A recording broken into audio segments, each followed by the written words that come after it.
আজকের এই ভিডিওতে আমরা শিখব যে কুরআনুল হাকিমের মধ্যে 4 আলিফ টান কখন দিতে হবে এবং 1 আলিফ টান কখন দিতে হয়।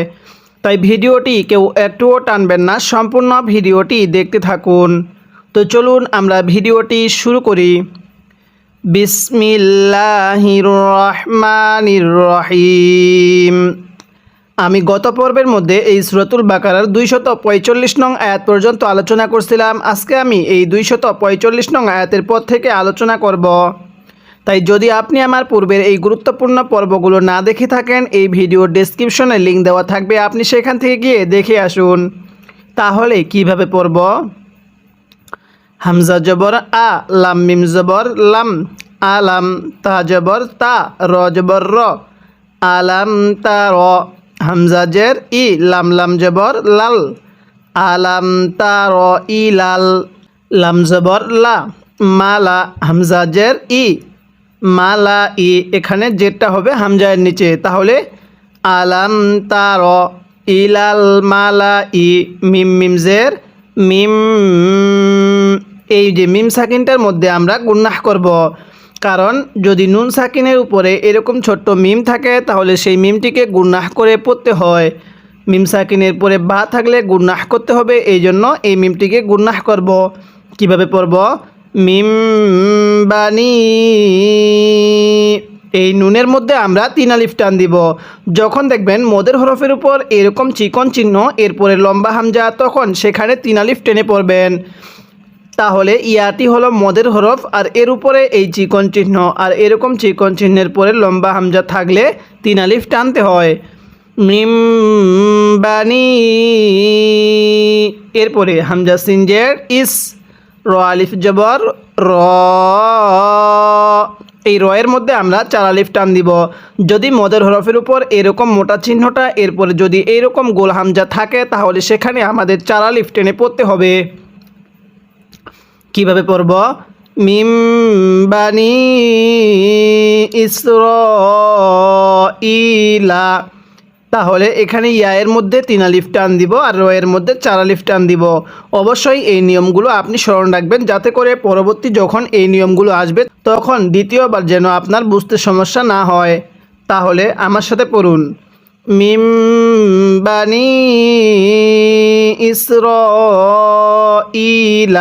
এরপরে মিম, মিম লাগবে এই ছোট্ট মিমটির সাথে, নুন সাকিনের সাথে লাগবে না। তাহলে মিম বাদি মুসা, মিম ওয়াও পেশ, মিমের মধ্যে 1 আলিফ টান দিব, পেশের পরে ওয়াও সাকিন 1 আলিফ টানতে হয়। মুসা, এরপরে ইজ কলু, এটাকে অনেকজনেই ইজ কালু পড়ি। যদি কফ আলিফ জবর কা পড়ি তাহলে পড়াটা সহি শুদ্ধ হবে না। কিভাবে পড়তে হবে? ইজ কলু লিনাবিইল, লামজের লি, নুন জবর না, লি না, বা লাগবে ইয়ায়ের সাথে, লিনাবি, ইয়া লাগবে আবার এই লামের সাথে, লিনাবিইল, লাম জবর লা, লিনাবিল্লাহুমুব আসলানা। কিভাবে পড়ব? লাহুমুব আসলানা, এরপরে মালিকান নুকাতিল, আমার সাথে পড়ুন। মালিকান নুকাতিল ফি সাবিলিল্লাহ, আরেকবার আমার সাথে পড়ুন। ফি সাবিলিল্লাহ, অনেকে এটাকে ফি সাবিলিল্লাহ পড়ি। যদি এরকমভাবে পড়ি তাহলে পড়াটা সহি শুদ্ধ হবে না। স্মরণ রাখবেন, আল্লাহ শব্দের পূর্বে যদি এরকম জের থাকে তাহলে এই আল্লাহ শব্দটিকে চিকন করে পড়তে হবে। ফি সাবিলিল্লাহ, এরকমভাবে শিখব। এবার আমি এই আয়াতের শুরু থেকে এই পর্যন্ত পড়ব, আর আপনি আমার সাথে সাথে মুখে মুখে পড়বেন, তাহলেই এই পড়াটি আপনার এখানে শেখা হয়ে যাবে। পড়ুন। আলাম তার, হ্যাঁ পড়ুন। আলাম তার ইলাল, আরেকবার পড়ুন। আলাম তার ইলাল মালা ই, এই লামের মধ্যে আবার টান দিবেন না। পড়ুন। আলাম তার ইলাল মালা ই মিম বানি, হ্যাঁ আমার সাথে পড়ুন। মিম বানি, এরপরে ইসরাঈলা, অনেকে এটাকে ইসরা পড়ি, এটাকে ইসরা না পড়ে ইসর পড়ব। তাহলে আপনি আমার সাথে মুখে মুখে পড়ুন। আলাম তার ইলাল মালাই মিম বানি ইসরাঈলা, এরপরে আমার সাথে পড়ুন। মিম বাদি, পড়ুন। মিম বাদি মুসা, আরেকবার পড়ুন। মিম বাদি মুসা, এরপরে আমার সাথে পড়বেন। ইদ কলু, হ্যাঁ পড়ুন। ইদ কলু লিনাবিয়িল্লাহুমুব, আরেকবার পড়ুন। লিনাবিয়িল্লাহুমুব আসলানা, মিলিয়ে পড়ুন। লিনাবিয়িল্লাহুমুব আসলানা, এরপরে মালিকান নুকাতিল, হ্যাঁ পড়ুন। মালিকান নুকাতিল ফি সাবিলিল্লাহ, আরেকবার পড়বেন। ফি সাবিলিল্লাহ। ওয়াকফের সময় এই হায়ের নিচে জেরকে বাদ দিয়ে পড়বেন। এবার আমি এই আয়াতের শুরু থেকে এই শেষ পর্যন্ত একবার রিভিশন দিব, আর আপনি শুধু মনোযোগ সহকারে শুনবেন এবং এই লাইন দুইটির মধ্যে যদি আপনার কোনো একটি ভুল হয়ে থাকে তাহলে সেই ভুলটিকে আপনি শুদ্ধ করে নেবেন। তাহলে কিভাবে পড়ব? আলাম তার ইলাল মালাই মিম বানি ইসরাঈলা, এরপরে মিম বাদি মুসা, এরপরে ইদ ক্বালু লিনাবিয়িল্লাহুমুব আসলানা মালিকান নুকাতিল ফি সাবিলিল্লাহ, এরকমভাবে শিখব। যদি আপনি অতি অল্প সময়ে দ্রুত সহিশুদ্ধভাবে পুরো কোরআনুল হাকিমটাই সহিশুদ্ধভাবে রিডিং করা শিখতে চান তাহলে অবশ্যই এই চ্যানেলের প্রত্যেকটি পর্ব নিয়মিত দেখবেন এবং চ্যানেলটি সাবস্ক্রাইব করে রাখবেন। এরপরে কলা হাল কিভাবে শিখব? কলা হাল, এই গোল হাগুলো উচ্চারণ করার সময় গলার মধ্যে একটু আওয়াজ করব, তাহলে এই হাটা সহিশুদ্ধ উচ্চারণ হবে। তাহলে কিভাবে পড়ব? কলা হাল আসাইতুম, আমার সাথে পড়ুন। কলা হাল, এটাকে হাল এরকমভাবে পড়ব না, পড়ুন আমার সাথে। কলা হাল আসাইতুম, আরেকবার পড়ুন। কলা হাল আসাইতুম, এরপরে ইং কুতিবা আলাইকুমুল, আরেকবার পড়ুন। ইং কুতিবা আলাইকুমুল কিতালু, হ্যাঁ পড়ুন। আলাইকুমুল কিতালু, তায়ের মধ্যে টান দিবেন। এবার আমার সাথে মিলিয়ে মুখে মুখে পড়বেন, পড়ুন। কলা হাল আসাইতুম ইং কুতিবা, এই তায়ের মধ্যে টান দিব না, পড়ুন। ইং কুতিবা আলাইকুমুল কিতালু, এরপরে আল্লাহ, পড়ুন। আল্লাহ, হামজা লাগবে লামের সাথে, লাম আলিফ জবর লা। আল্লাহ তুকাতিলু, হ্যাঁ পড়ুন। তুকাতিলু, অনেকে এটাকে তুকাতিলু পড়ি, কফ আলিফ জবর কা পড়া যাবে না, কফ আলিফ জবর ক পড়তে হবে। তাহলে আমার সাথে পড়ুন। আল্লাহ তুকাতিলু, হ্যাঁ এবার এই শুরু থেকে মিলিয়ে পড়বেন। ক্বালা হাল আসাইতুম ইং কুতিবা আলাইকুমুল কিতালু, এরপরে আল্লাহ তুকাতিলু। আমি প্রত্যেকটি শব্দ বারবার বলতেছি যাতে করে আমরা যারা বয়োবৃদ্ধ আছি অথবা আমরা যারা বিভিন্ন কর্মকাজে ব্যস্ততা থাকার কারণে দ্বিতীয়বার আর এই পড়াটি রিভিশন দেওয়ার সময় পাই না, তাদের জন্য আমি প্রত্যেকটি পড়া বারবার বলতেছি। তাই ভিডিওটি একটু লম্বা হলেও সেসব দিক ধৈর্য সহকারে দেখতে থাকুন।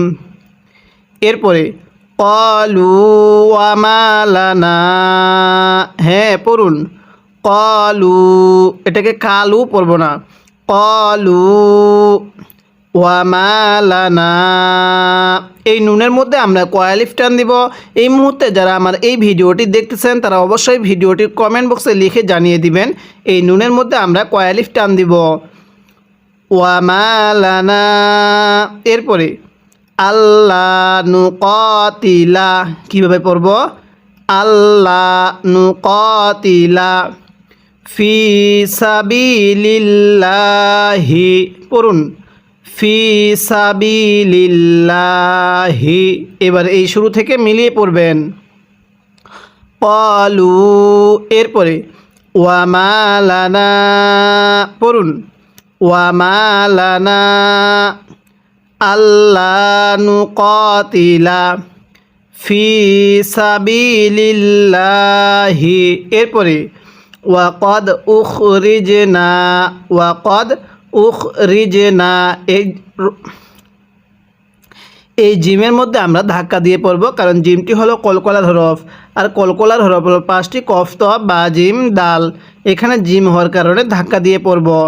ওয়াকদ উখরিজনা, এরপরে মিং দিয়ারিনা, পড়ুন আমার সাথে ওয়াকদ উখরিজনা মিং দিয়ারিনা, আরেকবার পড়ুন ওয়াকদ উখরিজনা মিং দিয়ারিনা, এরপরে ওয়া আবনা ইনা, কীভাবে পড়ব? ওয়া আবনা ইনা, এরকমভাবে শিখব। এই নুনের মধ্যে আমরা 4 আলিফ টেনে পড়ব। এরপরে ফালাম্মা, পড়ুন আমার সাথে ফালাম, লামকে মিমের সাথে লাগিয়ে গুন্নাহ করব। ফালাম্মা কুতিবা আলাইহিমুল, হ্যাঁ পড়ুন কুতিবা আলাইহিমুল কিতালু, মিলিয়ে পড়ুন ফালাম্মা কুতিবা আলাইহিমুল কিতালু, এরপরে তাওয়াল্লাও, কীভাবে পড়ব? তাওয়াল্লাও ইল্লা, হামজা লামজের ইল্লা, আলিফ জবর লা, 1 আলিফ টানব, তাওয়াল্লাও ইল্লা, এরপরে কলিলাম মিনহুম, মিম নুন জের মিন, এই নুন সাকিনটা স্পষ্ট করে পড়ব, কারণ আমি গত পর্বের মধ্যেই বলছিলাম নুন সাকিনের পরে যদি ইজহারের 6টি হরফ থেকে কোনো একটি হরফ থাকে তাহলে ওই নুন সাকিনটিকে স্পষ্ট করে পড়তে হয়। এখানে নুন সাকিনের পরে হাটি হলো ইজহারে হরফ, তাই নুন সাকিনটি আমরা স্পষ্ট করে পড়ব। কিভাবে পড়ব? ইল্লা কলিলাম মিনহুম, তাহলে আপনি আমার সাথে পড়ুন তাওয়াল্লাও ইল্লা কলিলাম মিনহুম, এরপরে ওয়াল্লাহু, পড়ুন ওয়াল্লাহু আলিমুম বিজ্জালিমিন, আরেকবার পড়ুন আলিমুম বিজ্জালিমিন। এবার আমি এই লাইনের শুরু থেকে এই আয়াতের শেষ পর্যন্ত একবার রিভিশন দিব, আর আপনি শুধু মনোযোগ সহকারে শুনবেন, এবং এই লাইন 3টির মধ্যে যদি আপনার কোনো একটি ভুল হয়ে থাকে তাহলে সেই ভুলটিকে আপনি শুদ্ধ করে নেবেন। তাহলে কিভাবে পড়ব? ক্বালা হাল আসাইতুম, এরপরে ইন কুতিবা আলাইকুমুল কিতালু আল্লা তুকাতিলু ক্বালু ওয়া মা লানা আল্লা নুকাতিলা ফি সাবিলিল্লাহি, এরপরে ওয়াকদ উখরিজনা মিন দিয়ারিনা, এরপরে ওয়া আবনা ইনা, নুনের মধ্যে টান দিব, এই নুনের মধ্যে 4 আলিফ টানব, আর এই নুনের মধ্যে 1 আলিফ টান দিব, তাহলে ওয়া আবনা ইনা, এরপরে ফালাম্মা কুতিবা আলাইহিমুল কিতালু, এরপরে তাওয়াল্লাউ ইল্লা কলিলাম মিনহুম ওয়াল্লাহু আলিমুম বিজ্জালিমিন। এরকমভাবে শিখব। অবশ্যই আপনি প্রাথমিকভাবে যদি এরকমভাবে বানান করে কয়েকটি পারা পড়তে পারেন তাহলে ইনশাল্লাহ আপনি এই কয়েকটি পারার উপরে ডিপেন্ড করে আপনি পরবর্তী পারাগুলো একা একা সহিশুদ্ধভাবে পড়তে পারবেন। তাই এই লক্ষ্যে আমি আপনাকে পুরো কুরআনুল হাকিমটাই এরকমভাবে বানান করে রিডিং করা শিখাবো। তাই অবশ্যই চ্যানেলটি সাবস্ক্রাইব করে রাখবেন এবং এই চ্যানেলে প্রত্যেকটি পর্ব নিয়মিত দেখবেন এবং আজকের এই ভিডিওতে একটি লাইক দিয়ে দিবেন যাতে করে এই ভিডিওটি আরও মানুষের কাছে পৌঁছে যায়। আজকের এই ভিডিওতে আমরা সূরাতুল বাকারার এই 246 নং আয়াত পর্যন্ত আলোচনা করলাম। পরবর্তী পর্বের মধ্যে আমরা এই 246 নং আয়াতের পর থেকে আলোচনা করব।